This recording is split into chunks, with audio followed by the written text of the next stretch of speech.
اعوذ باللہ من الشیطان اللعین الرجیم بسم اللہ الرحمن الرحیم رب اشرح لی صدری ویسر لی امری واحلل عقدۃ من لسانی یفقهوا قولی اللہم صلی علی محمد و آل محمد۔ صاحبان ایمان، مومنین مومنات، دعا کرتے ہیں کہ پروردگار عالم ماہ سفر المظفر کو تمام مومنین مومنات کے لیے خیر اور برکت والا قرار دے۔ دعا کرتے ہیں کہ پروردگار اس مہینے میں ہمیں اعمال صالح انجام دینے اور قرب الہی حاصل کرنے کی توفیق عطا فرمائے، آمین یا رب العالمین۔ سامعین عزیز، اس ویڈیو میں ماہ سفر المظفر کے پہلے دن کی نماز، یہ نماز آپ کسی بھی وقت پڑھ سکتے ہیں، اس کا طریقہ بیان کرتے ہیں اور اس کا کیا اجر اور ثواب ہے، اور سفر کے مہینے میں پڑھی جانے والی جو دعا ہے وہ بھی بیان کریں گے۔ تو سامعین عزیز، ماہ سفر المظفر یہ اسلامی مہینے کا پہلا مہینہ ہے اور اس کی پہلی تاریخ کو 2 رکعت نماز پڑھنا مستحب ہے۔ جس کی نیت کریں گے کہ 2 رکعت نماز ماہ سفر المظفر کی پڑھتا ہوں یا پڑھتی ہوں قربتاً الی اللہ، اللہ اکبر کہنے کے بعد پہلی رکعت میں سورہ الحمد کو 1 مرتبہ پڑھنے کے بعد سورہ توحید کو 30 مرتبہ پڑھنا ہے، اور رکوع میں جانا ہے تو سجدے بجا لانا ہے، پھر دوسری رکعت کے لیے کھڑے ہو جانا۔ اب دوسری رکعت میں سورہ الحمد کے بعد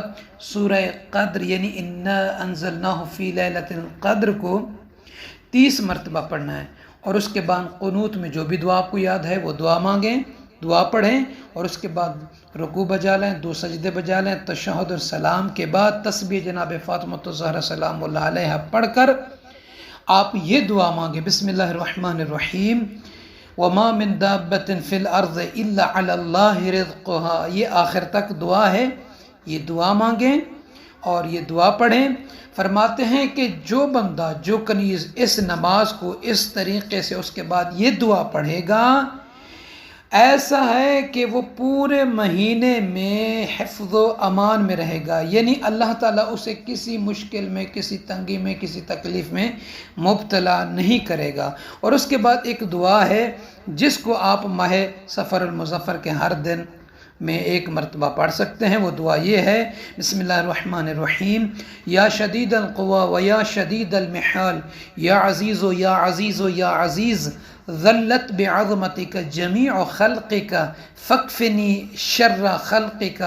یا محسن یا مجمل، یا منعم یا مفضل، یا لا الہ الا انت سبحانک انی کنت من الظالمین، فاستجبنا له ونجیناہ من الغم وکذالک ننجی المؤمنین، وصلی اللہ علی محمد وآلہ الطیبین الطاہرین۔